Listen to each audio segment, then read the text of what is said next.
So on Monday, we started talking about the sales functions, um, selling, and the marketing concept.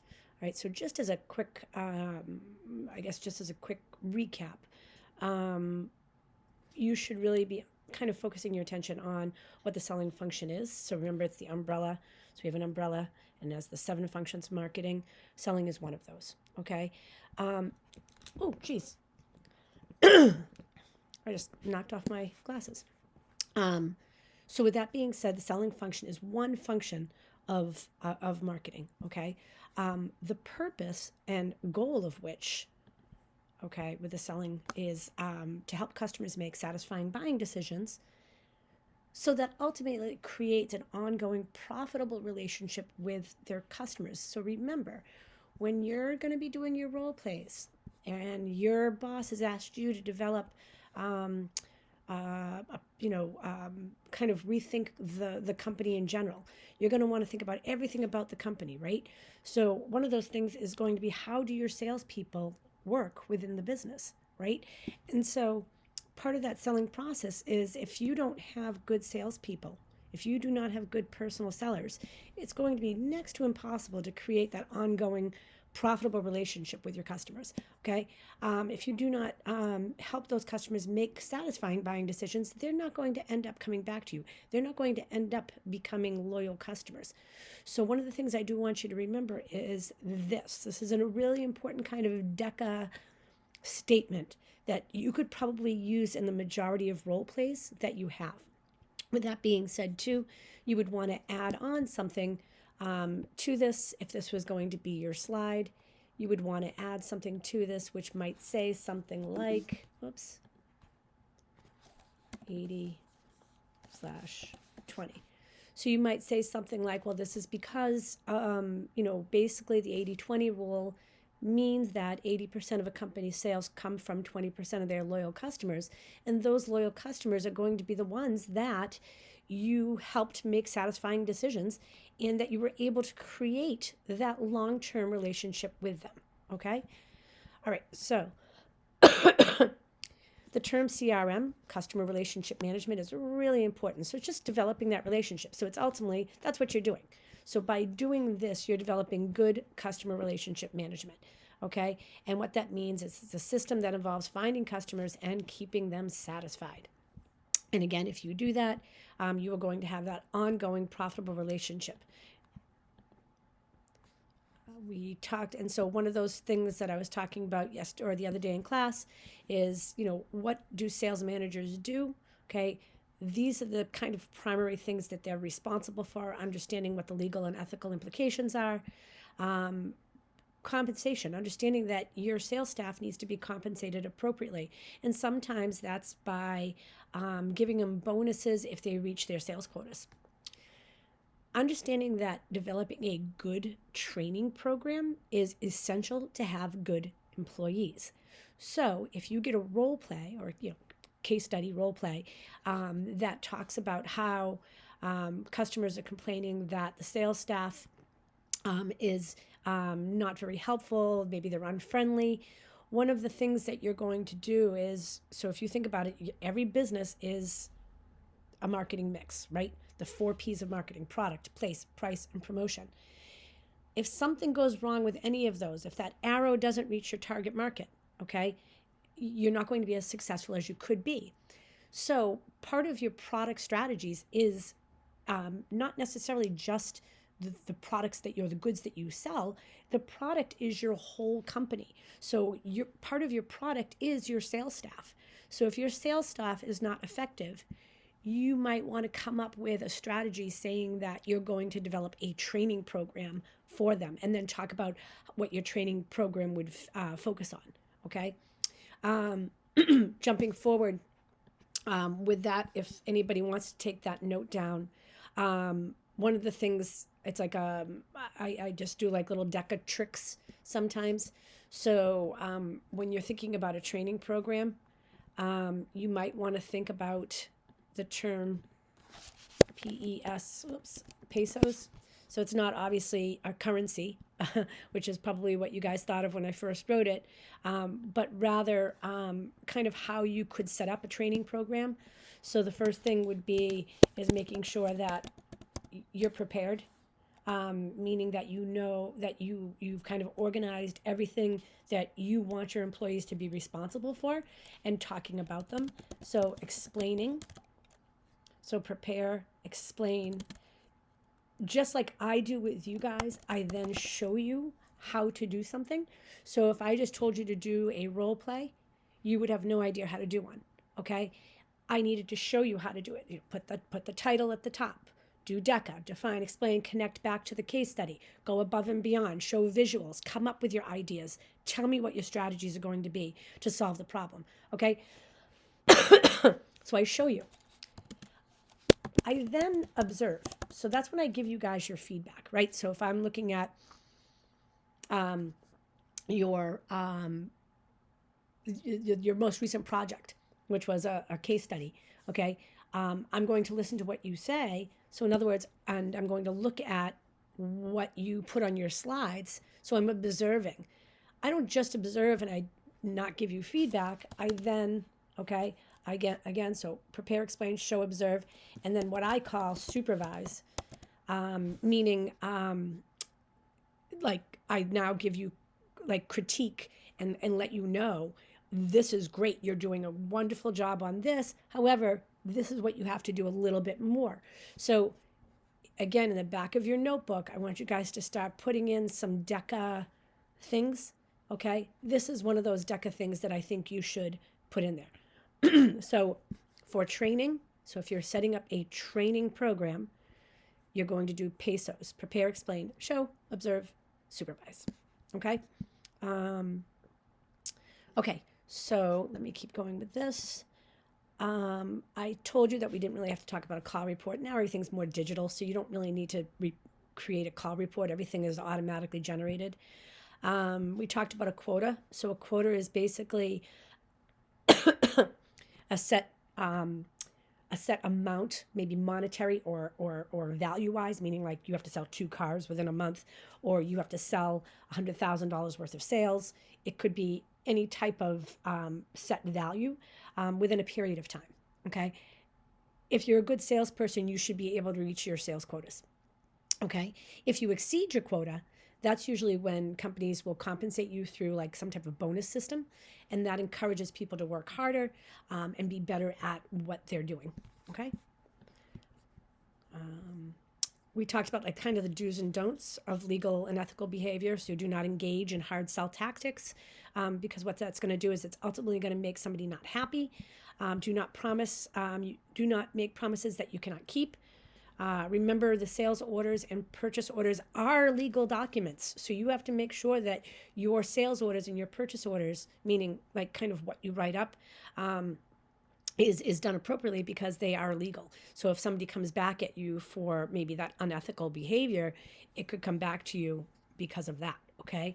And then follow all laws and sales regulations. All right. So that's pretty much where we left off. I did quickly introduce the 7 steps to a sale.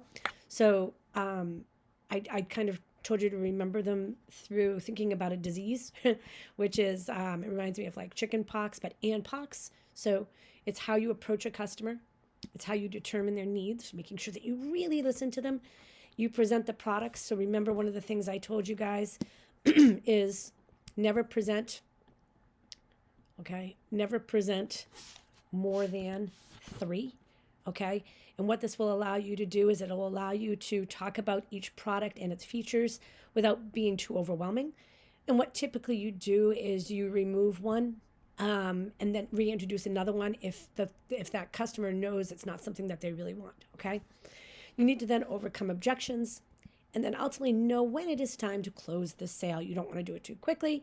You don't want to drag on the sales process. So you really need to know that when you're trying to close a sale, you need to ask a question. You need to ask if there's anything else you can do to answer questions for them that will help them make their decisions.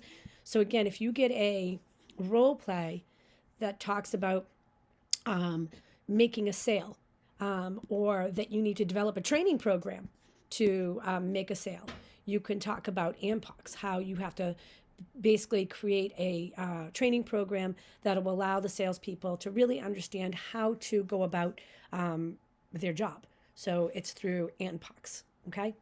The last one is S, suggestion selling. That's adding products on that can complement or adding features on, adding additional products to a sales order that typically complement their original purchase. So, for example, if you bought a laptop like we're on right now, okay, it comes with that short cord, maybe offering one of the extension cords, that would be a suggestion selling, okay? Ultimately, by doing all of these kind of 6 steps, the 7th step is what ultimately ends up happening. And again, helping a customer make satisfying buying decisions is going to help build that relationship. It's going to create that customer loyalty. It's going to improve your 80-20 mark, which is, again, 80% of your company's sales come from 20% of your loyal customers. So if you're always building relationships, focusing your attention on building relationships, ultimately it's going to improve customer loyalty. Okay, so the new thing that I'm going to be introducing to you guys is customer decision making. So you have to remember, when you're doing this, every customer is different, okay? So some customers, and again, it depends on their demographic, meaning a lot of times it's the amount of money they have. So my demographic is very different than yours because I, excuse me, I probably have more discretionary income than you. Not because of anything crazy, but the fact that I'm older and I have a 2-income family. My husband works, I work. We're done paying for college. Whatever those reasonings are, my decision-making process might be a little bit different. So I'll go into that in a little bit further. So there are 3 types of decision-making. The first is what we call extensive, then limited, and then routine, okay? So we'll go over that. So ultimately, this whole sales process it's because it's a promotion, right? So personal selling is a type of promotion. So it's any form of direct contact between a salesperson and a customer. So it could be face-to-face, it could be over a phone, any type of, it could be, nowadays it's the help, you know how like you can type in on like on a website if you need help and somebody will answer you right back. So it's any form of direct contact between you as a salesperson and a customer. Okay. I thought, so give me 1 second. Oh, good. Here it is. Okay, so there were 3 different types of customer decision making. So like I had said, extensive, limited, and routine, okay? Extensive is basically a type of customer decision making used when there has been little or no previous experience with an item. And typically, it also might have a little bit higher of a price point. So in other words, what it basically means is that you have to think, or a customer has to think extensively about their purchase. So a lot of times, it could be that, you know, again, you have the person has no experience with it. So it's their first time buying a laptop, or it's their first time buying a car. It's their first time investing money into the stock market. It's going to take them quite a bit of time to think about what they want to do. How much do they want to spend? How much do they want to invest? They want to make sure they make the right choice. So they need to figure out more information about the product or the service that they're purchasing. So usually when you've never had experience or had very, very little experience with something, it takes somebody a long time to make that decision. So a salesperson has to understand that. Buying your first house, actually buying your second house, it's a big decision. Okay?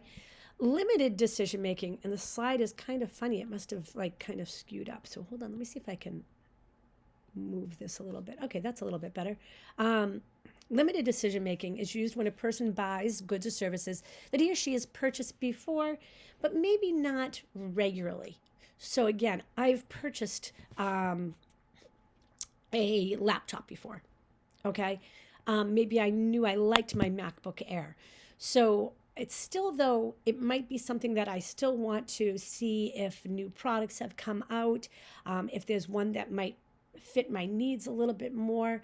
I am going to have some limited decision making. So for me, it might be something in that price point. For you guys, it might be a new pair of kind of expensive sneakers or something like that, where yes, you've bought sneakers before, but you want to make sure that you're buying the right ones. So whether that be because you play a certain sport and you want to make sure, you get the best ones that you can afford, you're going to think about it a little bit. Do I want to spend $140 on a pair of sneakers? Are these going to be the right ones for what I'm trying to purchase them for? So limited is when you've had some experience, but maybe not something that you buy every day, like a container of milk. Okay, so maybe you guys don't buy a container of milk, but each week when I go grocery shopping, I buy a thing of milk. I don't ask a salesperson for help for routine decision making things. So it's also something that's a little bit less expensive because it's so routine, meaning a pack of gum. You know which kind you like. So for me, the container of milk, I go in, I open the door, I grab the one with the blue top, which is 1%, and I put it in my cart. So it's a type of customer decision making used when a person needs very little information, doesn't have a lot of features. Okay, so very little information about something, and it's typically because the person probably purchases it pretty frequently, and again, might not have a lot of features, might be a little less expensive of an item, something like that. So those are the three types of customer decision making. Okay, so there is a personal seller, which is a type of promotion. So we've been talking about promotion. This is continuation. It's just really focusing in on what is a salesperson, what do they do. So it's that form of direct contact between a salesperson and a customer. Okay.